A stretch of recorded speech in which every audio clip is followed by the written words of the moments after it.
Mare de muri, muri de maine, donde ne veni, dove le cane, nascito de valugna se mostra nuda, pianeta appunto occulte l'orrore, e ammonta la se ucorre sto Dio, da Ulisse, se che fetta un'io, ne shortimmo da uma, pesci che uosse da utria, a fontana di cubi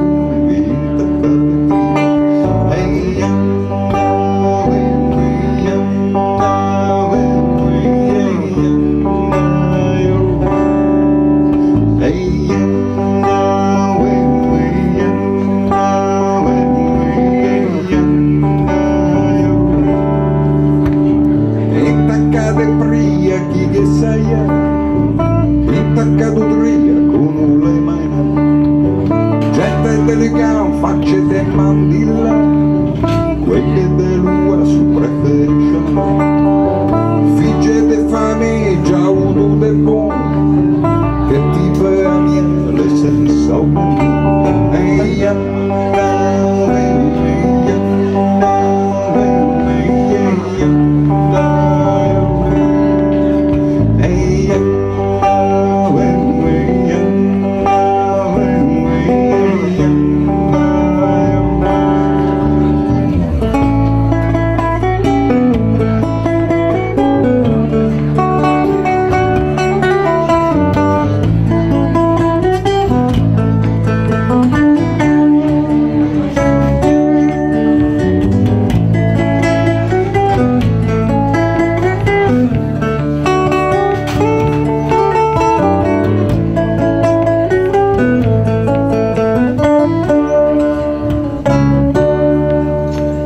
Este pasebe cose che daia, cose da bere, cose da mangiare, frittura de pigno e gianco de portofino, sardine de bar, in tulle di morire, lasagne da fidia e quattro tucchi, bacini grotus delle brede cubi,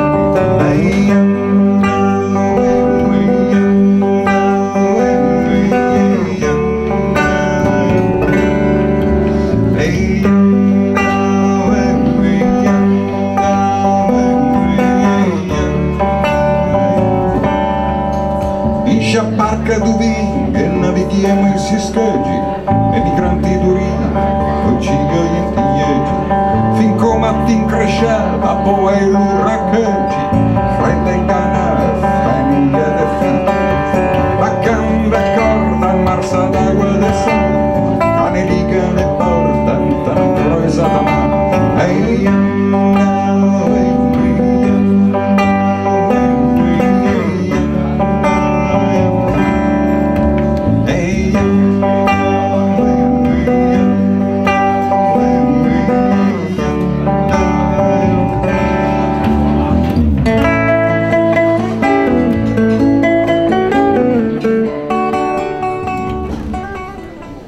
Buonasera.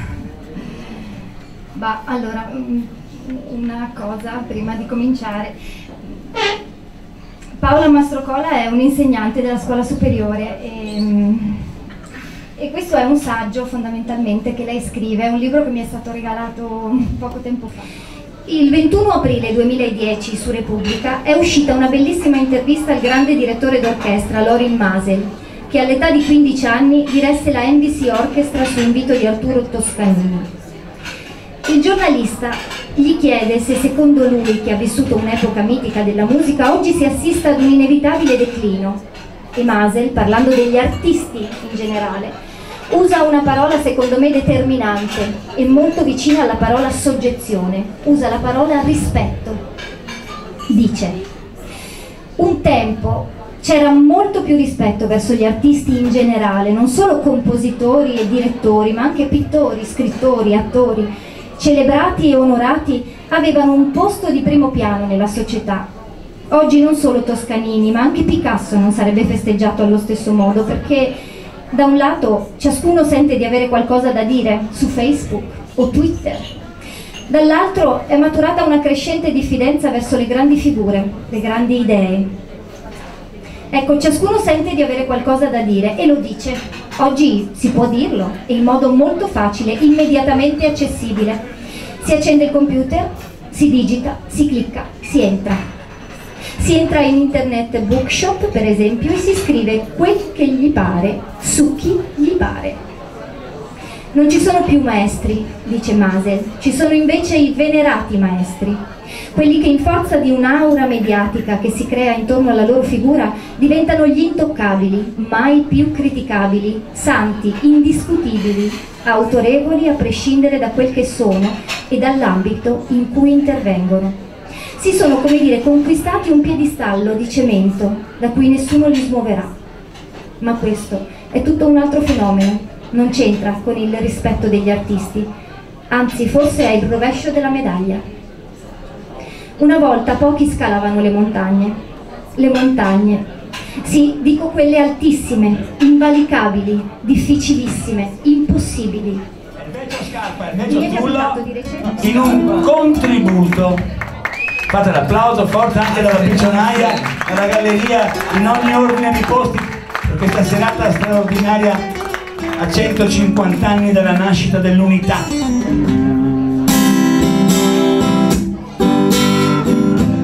Se battete le mani magari a tempo, di più, lei sfogliava i suoi ricordi, le sue stanzare, i suoi tabù, le sue madonne, i suoi rosari e 1000 mari. I suoi vestiti di lino e seta, le calze a rete, Marlene e Charlotte, e dopo giugno il gran conflitto, e poi l'Egitto e un'altra età. Marce svastiche e federali sotto i fanali, l'oscurità, e poi il ritorno in un paese diviso, più nero nel viso, più rosso d'amore.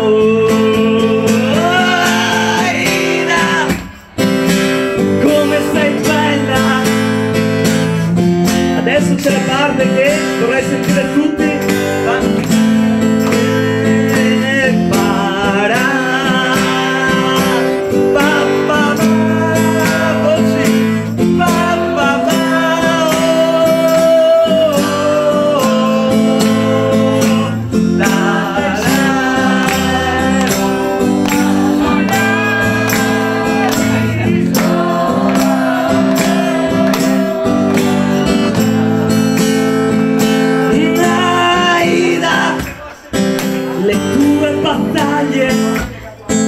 I compromessi, la povertà, i salari bassi, la fame busta, il terrore russo, sta lì, e poi 30 anni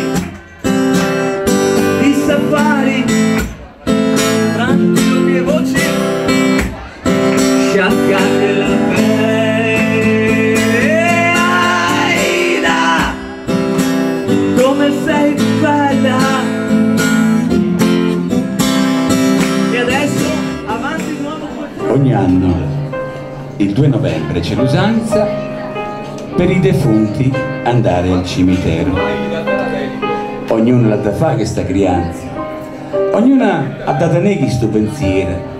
Ogni anno puntualmente in questo giorno di questa triste e mesta ricorrenza anch'io ci vado.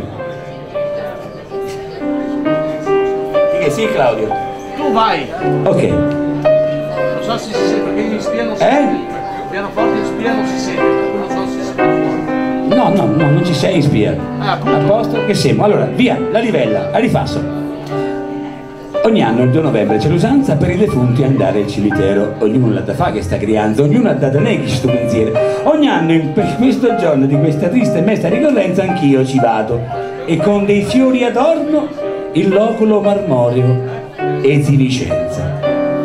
Stanno mi è capitata un'avventura dopo d'aver compiuto il triste omaggio. Madonna si ci pensa che ha paura, ma poi facette un'anima e coraggio. Ho fatto chi se state a sentire. S'avvicinava l'ora da chiusura, io tomo stavo per uscire buttando un occhio a qualche sepoltura. Qui dorme in pace il nobile marchese, signore di Rovigo e di Belluno, ardimentoso eroe di 1000 imprese, morto l'11 maggio del 31. O stemma qua non coppa tutta, sotto una croce fatta in lampadina, 3 mazze rose con una lista a lutto, cannela, cannalotta e 6 lumine. Proprio azzeccata tomba sto signore, c'è stava una tomba piccerella abbandonata, senza manco un fiore, passegna solamente una crocella, e in coppa croce appena saligeva Esposito Gennaro nel turbino. Guardando la cappina mi faceva, sto morto senza manca lumina. Questa è la vita in cui mi pensava che ha avuto tanto e che non aveva niente. Sto povero Madonna si aspettava che pure la domonna era paziente. E mentre fantasticavo sto pensiero si era già fatta quasi mezzanotte e il umanetto chiuso prigioniero, morte e paura annanzi ai cannalotta. Tutta una tratta che vega lontana, due ombra avvicinarsi a parte mia, pensai, sto fatta a me pare strana, son gascettata dormo o è fantasia? Ada che fantasia, era un marchese con tubba, la caramella e copa strana, chi l'ha appiessa isso un brutto arnese tutta fotente con una scopa a mano, e chi l'è certamente Don Gennaro, morto poverino e lo scopatore. In questo fatto non ci vede chiaro sono morta e si rinà che sopra. Poteva starmi quasi una palma quando un marchese si fermai e botta, savote tomo, calmo, dicette a Don Gennaro, giovanotto, da voi vorrei sapervi le carogna con quale ardire, come avete osato di farvi seppellire per mia vergogna accanto a me che sono un blasonato. La casta è casta e va sì rispettata, ma voi perdeste il senso e la misura. La vostra salma andava sì inumata, ma seppellita nella spazzatura. Ancora oltre sopportar non posso la vostra vicinanza puzzolente. Fa dopo quindi che cerchiate un fosso tra i vostri pari, tra la vostra gente. Signor Marchese, non è colpa mia, io non mi avessi fatto questo turto, mia moglie è stata a fare sta fossaria, io che potevo fare se era morta, se fosse viva faria contenta. Pigliassa la casciolella quel quattosse e proprio mo' pinda a sto momento, ma non trasesse rindanata fossa. E cosa aspetti, o turpo e mal creato, che l'ira mia raggiunga l'eccellenza? Se io non fossi stato un titolato avrei già dato piglio alla violenza.